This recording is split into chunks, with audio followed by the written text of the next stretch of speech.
সকালে জলখাবার হোক কিংবা সন্ধ্যার একটা টিফিন যদি থাকে এরকম একটা মুচমুচে সুন্দর অন্য ধরনের টিফিন, তাহলে কিন্তু অবাক হয়ে যায়। নমস্কার বন্ধুরা, কাজের ভিলেজ কিচেনে সকলকে স্বাগত জানাই। রোজকার মতো আজও রান্নাঘরে চলে এলাম। আজকের রেসিপি প্রথম থেকে লাস্ট পর্যন্ত দেখতে থাকুন, আশা করছি ভীষণ ভালো লাগবে। তো চলুন তাইলে শুরু করা যাক। এর জন্য এখানে আমি একটা আলুকে সিদ্ধ করে নিয়েছি খুব ভালো করে। এর মধ্যে কোনো রকম লবণ দেওয়া হয়নি, শুধু একটু ধুয়ে পরিষ্কার করে ভালো করে সিদ্ধ করে রেখেছি। এখানে একটা ম্যাশার নিয়েছি, খুব ভালো করে আলুটাকে আগে ম্যাশ করে নেব। এইভাবে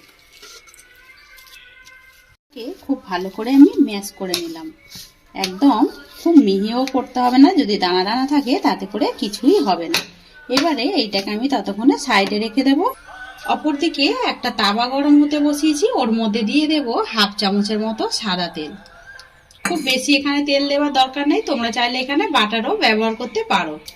তেলটা যখন বেশ গরম হয়ে যাবে তখনই আমি এর মধ্যে এখানে নিয়েছি একটা পাকা কাঁচা লঙ্কা, মাঝখানে দিয়ে ফালা করে এইভাবে একটু কেটে নিয়েছি। ঝালটা তোমরা তোমাদের মাপ মতোই দেবে। আর এখানে একটা পেঁয়াজ নিয়েছি বেশ মাঝারি সাইজের, এইভাবে ছোট্ট করে টুকরো করে নিয়েছি। এবারে দুটো উপকরণই আমি তেলের মধ্যে দিয়ে দেব।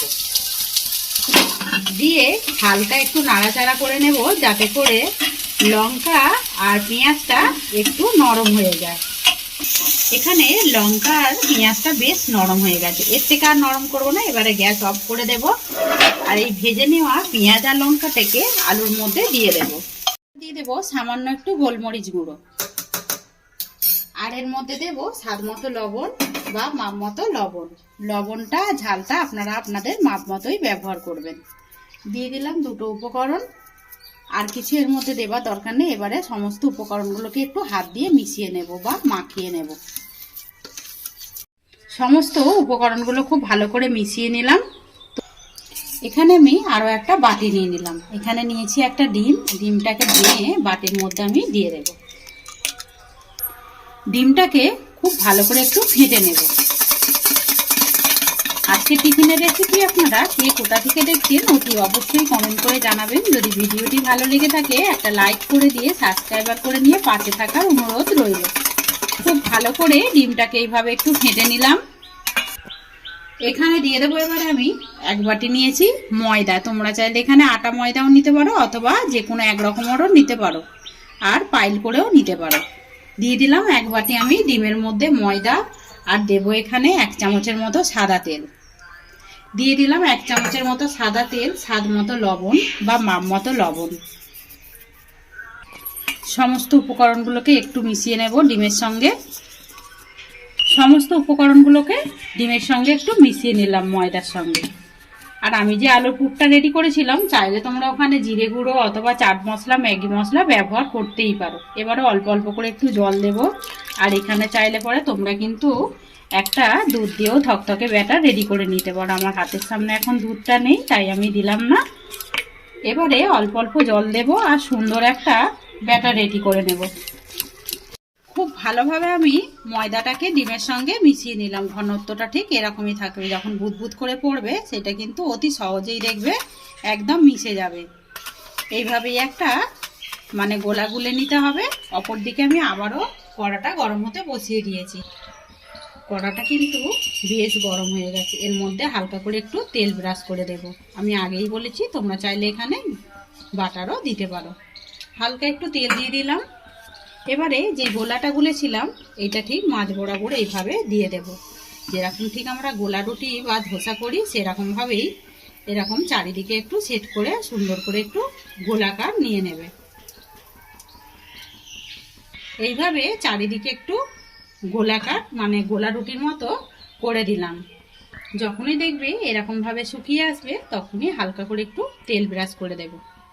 খুব বেশি এর মধ্যে তেল লাগে না, হালকাই তেল দিলে পরেই হয়ে যাবে। যেহেতু আবার ননস্টিকের তাওয়া, তাই জন্য বেশি তেল লাগে না।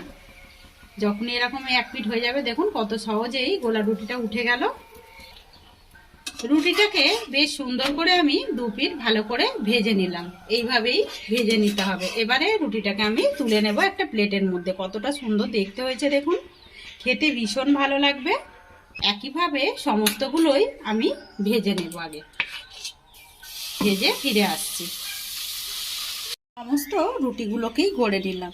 বেশ সুন্দর হয়েছে, আর কতটা পাতলা হয়েছে সেটা কিন্তু দেখতেই পাচ্ছেন। এরকম পাতলা পাতলা করেই রুটিগুলোকে গড়ে নিতে হবে। এটাকে এবারে সাইডে রেখে দেব। এখানে নিলাম আমি আরও একটা থালার মধ্যে দিয়ে দেবো একটা ডিম নিয়েছি।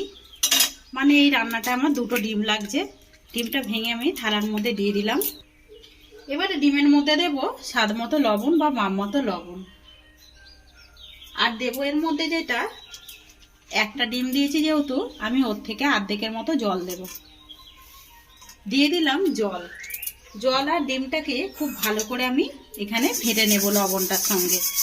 আর আমি আগেই বলেছি এর মধ্যেও কিন্তু তোমরা চাইলে জলের পরিবর্তে এখানে দুধ ব্যবহার করতে পারো। বেশ ভালো করে আমি জল আর ডিমটাকে লবণটাকে পাইল করে নিলাম ডিমের সঙ্গে। 1 চামচ দিয়ে দেবো এখানে কর্নফ্লাওয়ারের পরিবর্তে তোমাদের হাতের সামনে না থাকলে এখানে কিন্তু তোমরা ময়দা ব্যবহার করতে পারো। আমি কর্নফ্লাওয়ারটা দিয়েও খুব ভালো করে এবারে মিশিয়ে নেব। সমস্ত উপকরণগুলোকে খুব ভালো করে মিশিয়ে নিলাম। এটা টিফিনে খেতেও কিন্তু ভালো লাগবে, আর বাচ্চাদেরকেও টিফিনে দিতে পারবেন। সন্ধ্যেবেলা যখন মুড়ি অথবা কিছু যখন ভালো লাগবে না মুখে, এইভাবে একটা টিফিন রেডি করতে পারো।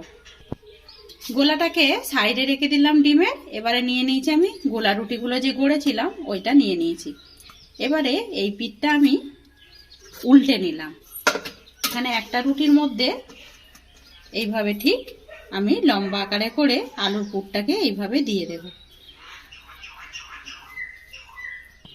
খুব ভালো করে দিয়ে এইভাবে একটু সেট করে দিলাম। এখান দিয়ে এবারে এর উপর থেকে আমি এইভাবে মুড়ে দেব। আবারও এই রুটিটাকে নিয়ে এসে এখান থেকে মুড়ে দেব। এবারে এইখান থেকে নিয়ে এসে এই রুটিটাকে এর উপর থেকে ঢাকা দিয়ে দেব। এইভাবে সমস্ত রুটিগুলোকে দিয়ে আলুটাকে এইভাবে ঢাকা দিয়ে দিতে হবে। সুন্দর করে বেশ ঢাকা দিয়ে দিলাম। এখানে একটা সুন্দর করে কিন্তু রেডি হয়ে গেল টিফিন। তো এইটাকে আমি প্লেটের মধ্যে এখন রেখে দেব। সমস্তগুলোকেই একইভাবে মানে রেডি করে নেব। সমস্ত টিফিনগুলোকে একইভাবে গড়ে নিলাম। এখানে এবারে যে ডিমের ব্যাটারটা নিয়েছিলাম ওইটাকে নিয়ে আসবো। আর আগে থেকে দেখুন আমি এখানে টোস্ট বিস্কুটকে খুব ভালো করে গুঁড়িয়ে নিয়েছি। তোমরা চাইলে এখানে ব্রেড ক্রাম্বসও ব্যবহার করতে পারো। এবারে এখানে যে টিফিনগুলো নিয়েছিলাম এই টিফিনগুলোকে নিয়ে নেব। আর একবার এটা ফেটে নেব, যেহেতু কর্নফ্লাওয়ার রয়েছে এটা কিন্তু নিচেতে বসে যেতে পারে। ফেটে নিলাম। এখানে এবারে ডিমের গোলায় খুব ভালো করে এইভাবে ডুবিয়ে নিতে হবে। 2 পিঠ ভালো করে ডুবিয়ে নিয়ে এবারে এখানে যে টোস্ট বিস্কুট গুঁড়ো করে রেখেছিলাম এর মধ্যেও ভালো করে কোট করে নেব। এইভাবে সুন্দর করে কোট করে নিতে হবে, তাহলে টিফিনটা খেতে বেশি ভালো লাগবে। অপরদিকে আমি সাদা তেল গরম হতে দিয়েছি, ওই 2 চামচের মতো দিয়ে দিয়েছি। এবারে এখানে যখন টিফিনটা রেডি করে নেব, ঠিক যে দিকটা মুড়ে ফোল্ড করে মুড়েছি সেই দিকটা নিচের দিকটা রাখবো। দিয়ে হালকা যখন তেলটা গরম হয়ে যাবে এইভাবে একটা করে দিয়ে দেবো টিফিনগুলো। আরও একটা ওইভাবে একইভাবে ডিমের গোলায় চুবিয়ে নেব আগে খুব ভালো করে। দিয়ে এইভাবে ধরে নিয়ে একটু ঝেড়ে দিয়ে আবারও আমি টোস্ট বিস্কুটের মধ্যে ভালো করে এইভাবে কোট করে নেব। আবারও এটাকে একইভাবে যে দিকটা ফোল্ড করে মুড়েছি ওই দিকটা নিচের দিকটা দিয়ে দিলাম। যখনই দেখবে একটা পিঠ হয়ে যাবে তখনই আমি এইভাবে এটাকে উল্টে দেব। আর কত সুন্দর ভাজা হয়েছে দেখুন। একদম এইভাবে যদি মানে সন্ধ্যার টিফিনটা হয় তাতে করে কিন্তু জমে যায়। 2টো পিঠই বেশ সুন্দর করে উল্টে দিলাম। করে এই পিঠ ও পিঠ করে একদম লাল মানে গোল্ডেন কালার পর্যন্ত সব আসা অবধি ভেজে নিতে হবে। এবারে এইগুলোকে একটা করে প্লেটের মধ্যে তুলে নেব।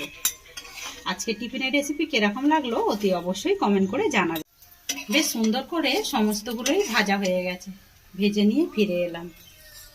সমস্ত টিফিনগুলোই ভেজে নিয়ে ফিরে এলাম। আর কতটা দেখতে সুন্দর হয়েছে সেটা কিন্তু দেখতেই পাচ্ছেন।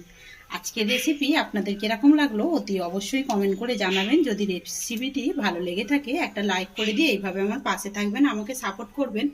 আমার এরকম নিত্য নতুন রান্নার জন্য পাশে থাকা বেল আইকনটি প্রেস করবেন। সবাই ভালো থাকবেন, সুস্থ থাকবেন। ধন্যবাদ। আবারও কোনো নতুন রেসিপি নিয়ে ফিরে আসবো। আজকের মতো এই পর্যন্ত।